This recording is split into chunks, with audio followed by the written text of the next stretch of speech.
Lately, I've been thinking about one of the quietest signs of Allah's mercy, something I do every single night, without thinking, without effort, without even realizing it.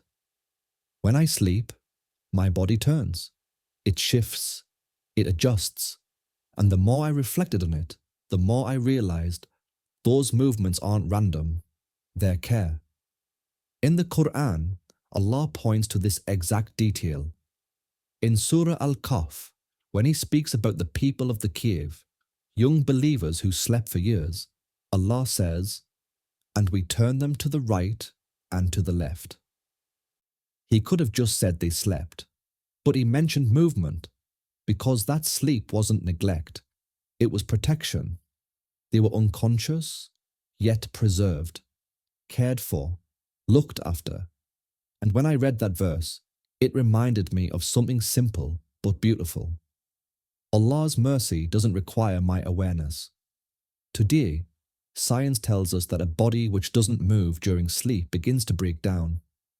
That's why patients who can't move are gently turned, again and again. Movement during sleep isn't comfort, it's preservation. And Allah mentioned it long before we understood why. Every night, my body moves, not because I decide to, but because Allah designed it that way. I let go of consciousness, but I'm never without care. My Lord does not sleep, so I can.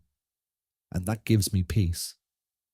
Because if Allah takes care of my body while I'm completely unaware, then why should I believe He's forgotten my life while I'm awake?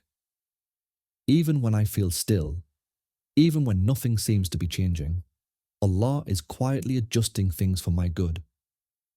Tonight, when I turn in my sleep, I want to remember this. That movement is mercy.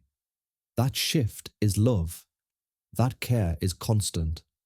And if Allah protects me while I rest in surrender, then I can trust Him with everything else too.